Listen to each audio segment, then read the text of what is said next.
তো আপনার কাছে কি মনে হয় যে এই 23,400 কোটি ডলারের যে হিসাবটা দেওয়া হয়েছে, যেটাকে আমরা আসলে 28 লাখ কোটি টাকা বলতেছি, এটাকে একটা প্র্যাকটিক্যাল হিসাব নাকি আসলে একটা সংখ্যাই বলা হয়েছে? কারণ এত টাকা দুর্নীতি হইলে, মানে নাসিরুদ্দিন হকের গল্প আছে না, এইটা যদি মাংসটা হয় তাহলে বিড়ালটা কই, আর বিড়ালটা হয় তাহলে মাংসটা কই, মানে এইটা যদি আসলে পাচার হয় তাহলে বাংলাদেশ আসলে চলছে কি? মানে মানে আমি দেখা কিন্তু আমার কাছে মনে হচ্ছে যে অনেকগুলি জায়গা আসলে ঠিক মানে বিশ্বাস্য কিনা এটা আসলে পরীক্ষা করে দেখার দাবি রাখে নাকি একটা বড় না। অবশ্যই শুনুন, একটা শ্বেতপত্র মানেই যে এটার প্রতিটা তথ্য একেবারেই একটা নিখাত এবং নিশ্চিত ভাবে হবে সেমন তো কথা না। তারা সময় হতে পেয়েছিলেন জাস্ট 2.5 মাস, তাই না? এর মধ্যে প্রতিটি খুঁটিয়ে দেখা সম্ভব না। খুঁটিয়ে দেখতে গেলে হয়তো দেখা যাবে যে কিছু কিছু ধোপে দিচ্ছে না, এটা হতে পারে। কিন্তু আমরা জানি যে একটা অবিশ্বাস্য পরিমাণ দুর্নীতি দেশে হয়েছে এবং সেই টাকাগুলি নিঃশর্তেই বাইরে যাচ্ছে। দুর্নীতির টাকা ছোটখাটো কিছু ভোগে লাগে স্থানীয়ভাবে, কিন্তু তারা তো সেই টাকা নিয়ে ব্যাংকে রাখতে পারবেন না, কাজে তারা এটাকে পাচার করে দেবেন, এটাই স্বাভাবিক। ইন্টারেস্টিং।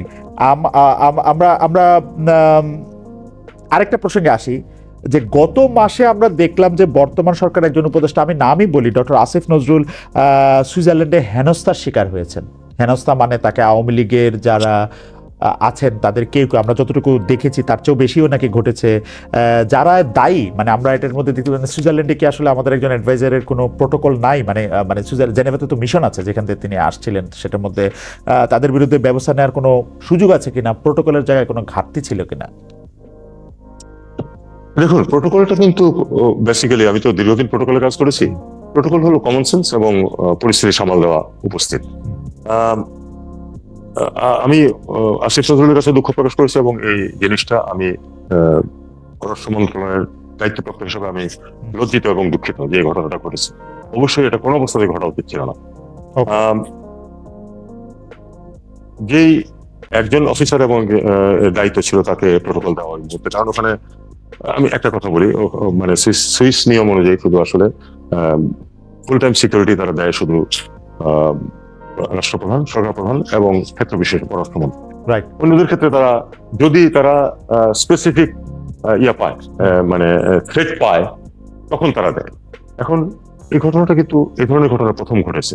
এখন আমরা সবাইকে অ্যালার্ট করেছি যে এই ধরনের ঘটনা যেন কোনো অবস্থাতেই ঘটতে না পারে, আগে থেকে ব্যবস্থা নেওয়ার জন্য। আমি এই জন্যই বলছি যে এটা প্রথম ঘটেছে এবং সেটার জন্য আমি অত্যন্ত দুঃখিত বোধ করছি এবং লজ্জিত বোধ করছি যে এটা আসিফ নজরুল একজন বন্ধু মানুষ, তার ক্ষেত্রে এটা ঘটেছে এবং অত্যন্ত জ্যেষ্ঠ একজন উপদেষ্টা।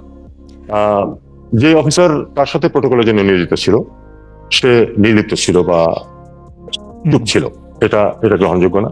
তাকে আমরা নিয়ে এসেছি এবং আমি একটা এনকোয়ারি করেছি। এনকোয়ারিতে একজন উচ্চপদস্থ অফিসারকে পাঠানো হয়েছে এবং তাকে আমি স্পেসিফিক্যালি বলে দিয়েছি, সে যাওয়ার আগে আসিফ নজরুলের সাথে কথা বলে গেছে। আমি বলেছি, আসিফ নজরুল সাহেবের সাথে তুমি কথা বলো, ওনার যা যা সন্দেহ আছে, যা কিছু অভিযোগ আছে, সবগুলি তুমি শোনো।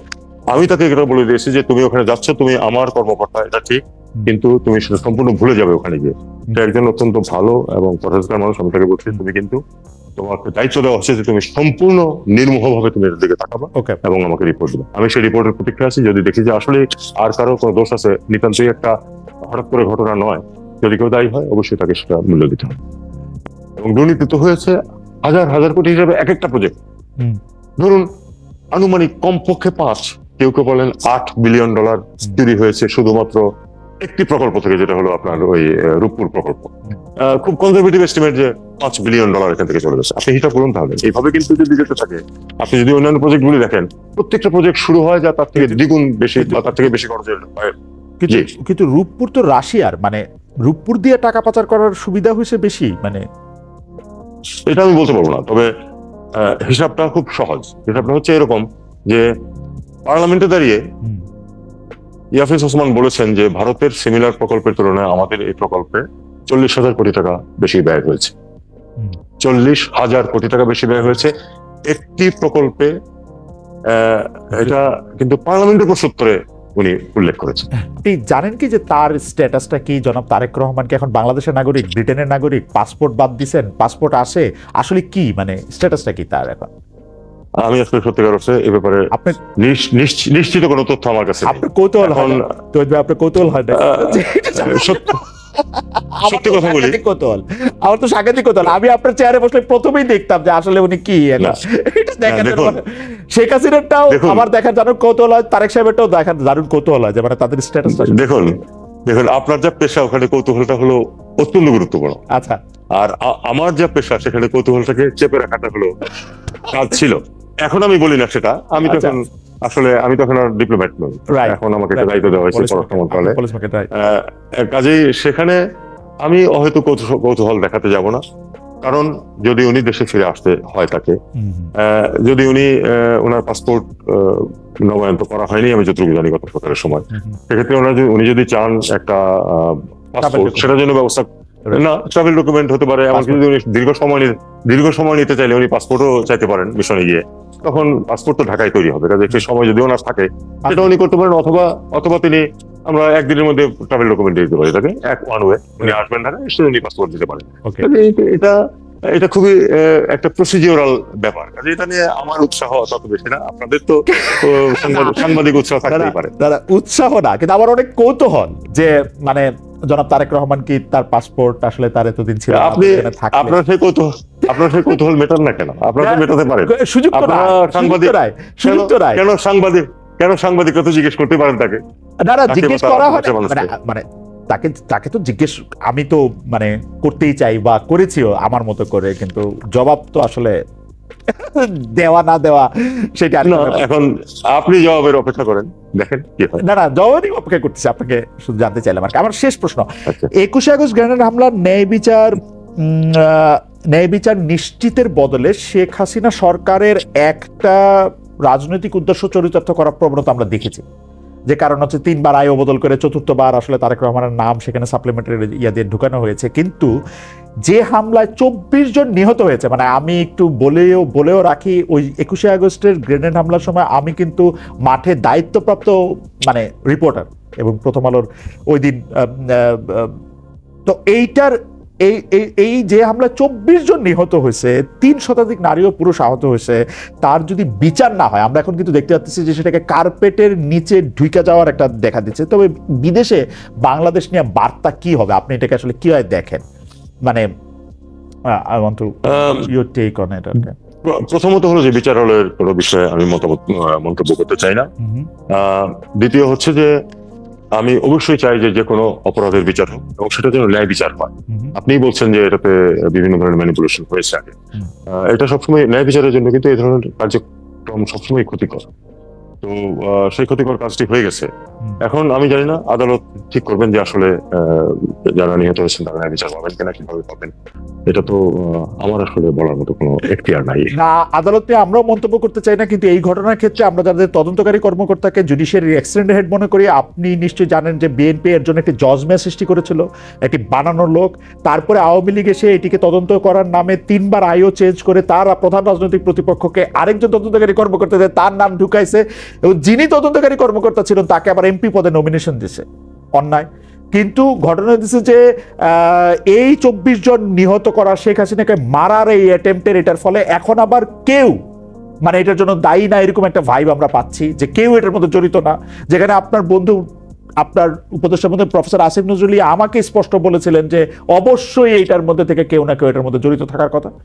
তিনি বলেছিলেন যে তিনি মনে করেন যে এটার বিচার হওয়া উচিত, বিএনপি এটাকে মিস হ্যান্ডেল করেছে, কিন্তু আমরা বিচার বিভাগের কাছে আসলে এর কোনোটাই আই ডোন্ট নো, আমিও আপনার মতো কিছু মন্তব্য করতে চাই না। আপনি যদি আমরা একদম শেষ পর্যায়ে আপনি যদি বাংলাদেশের মানুষকে আশ্বস্ত করার জন্য যে নানা ধরনের নানা কিছু আসলে মানুষ শুনছে, গুজবের জন্য দেশ ভাসছে, এই শেখ হাসিনা টুপ করে ঢুকে পড়ছেন কিনা, আবার আপনার ক্ষমতা নিয়ে নিচ্ছেন কিনা, সেই ধরনের একটা আতঙ্ক বা জুজুর ভয়ও অনেকের মধ্যে কাজ করছে। ইন্ডিয়া বাংলাদেশকে আক্রমণ করবে কিনা, খুব যুদ্ধের মধ্যে আমাদের যেতে হবে কিনা, আমরা বন্ধুহীন হয়ে পড়বো কিনা, সেটাও রয়েছে। আপনি যদি শেষ পর্যায়ে এসে এগুলি কিছু বলতেন বাংলাদেশের মানুষকে আশ্বস্ত করার জন্য। এবং আপনাকে একটু বলেও রাখি যে অনেকেই কিন্তু এই উদ্বেগ জানাচ্ছেন যে আসলে এটা কি হবে, আবার অনেকে মনে করছেন যে না আমাদের এখন যুদ্ধই করা উচিত, আমরা যুদ্ধ ঘোষণা করব, যুদ্ধ করব, এরকম একটা মানে কি বলবো একটা একটা একটা একটা একটা ঠিক একটা খুব মানে ব্রেভারি দেখানোর একটা জায়গাও কেউ কেউ আছে। না দেখুন, বাংলাদেশ যুদ্ধ করবে না, অন্তত নিজে থেকে কখনো যুদ্ধ করবে না, এবং আমরা অবশ্যই চাইবো যে আমাদের উপর কেউ যুদ্ধ চাপিয়ে না। সেটা আমার বিশ্বাস এই ধরনের পরিস্থিতি যাবে না।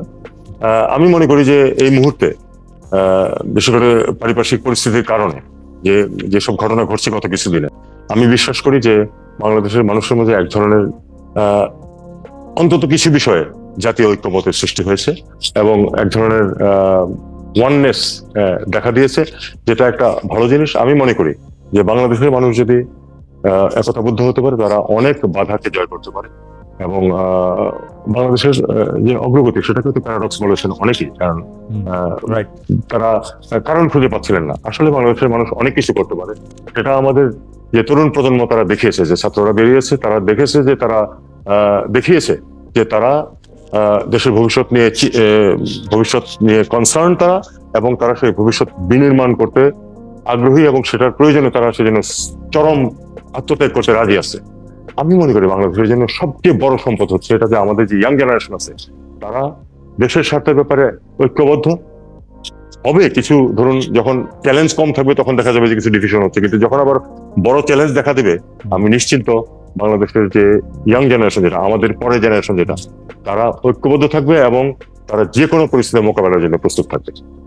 জনাব তৌহিদ হোসেন, আপনি জানেন যে আমাদের এই অনুষ্ঠানটি চ্যানেল 24 বাংলাদেশের টেলিভিশন চ্যানেল, তারা সরাসরি সম্প্রচার করে, কিন্তু তাদের টপ অফ দ্য আওয়ার নিউজের জন্য তাদের ফিরে যেতে হচ্ছে তাদের টপ অফ দ্য নিউজে। আমরা আপনাকে অনুরোধ করবো আপনি আমাদের সঙ্গে আর কিছুক্ষণ একটু থাকেন, আমরা দুই একটা বিষয় আপনার কাছে আর একটু জানতে চাইবো, যে আমরা তো আসলে সবসময় আপনাকে পাবো না, সেই জন্য আপনার থেকে একটু দুই একটা বিষয় একটু জানতে চাই। এর মধ্যে একটি বিষয় হচ্ছে যে বেগম খালেদা জিয়া চিকিৎসার জন্য বিদেশ যাবেন, জনাব তারেক রহমান লন্ডন থেকে দেশে ফিরবেন, এই বিষয়গুলি স্পষ্ট হচ্ছে। তাদের পররাষ্ট্র মন্ত্রণালয়ের দিক থেকে এগুলি কিভাবে ডিল করা হচ্ছে, মানে কেন এই প্রশ্নটা হচ্ছে? অনেকেই বলছেন যে বেগম খালেদা জিয়া এবং জনাব তারেক রহমান অর্থাৎ বিএনপি আসলে এখন ক্ষমতায় আছেন, আপনাদেরকে আসলে বেশি প্রায়োরিটি বিএনপি রাজনীতিবিদদের ক্ষেত্রেই দিতে হচ্ছে নানা কারণে। আবার কেউ কেউ বলছেন যে আপনারা একটু বিমাতা সুলভ আচরণ বিএনপির সঙ্গে করছেন। মানে দুটি আমরা শুনছি, আসলে কোনটি এক্ষেত্রে ঠিক আমাদের যদি একটু বলেন। যেহেতু আপনি পরস্পর বিরোধী দুটো তথ্য পাচ্ছেন, জি, কাজেই আপনি ধরে নিতে পারেন যে আমরা সঠিক কাজটি করছি। তারা কি আমরা অবশ্যই কোনো বিমাতা সুলভ আচরণ করছি না, অবশ্যই বাড়াবাড়ি কিছু করছি না। আপনারা জানেন যে বেগম জিয়া একজন প্রাক্তন প্রধানমন্ত্রী, তিনি নিগৃহীত হয়েছেন দীর্ঘদিন, অত্যন্ত অসুস্থ, তাকে কাজেই তিনি যাতে চিকিৎসার জন্য যেতে পারেন, যেহেতু তার বিরুদ্ধে কোনো মামলা নেই, সেটা আমরা সহায়তা করছি, এবং এটা আমি মনে করি যে সঠিক কাজটি করা হচ্ছে। জনাব তারেক রহমানের ফেরার ব্যাপারে অন্তত আমার কাছে এখন পর্যন্ত কোনো কিছু আসে না যে তাকে হেল্প করতে হবে, কিছু হেল্প করতে হওয়ার কথাও না। তিনি একজন রিলেটিভলি ইয়াং মানুষ, উনি যখন মনে করবেন তিনি দেশে আসবেন, তাদের দেশে যদি মামলা না থাকে আসতেই পারেন।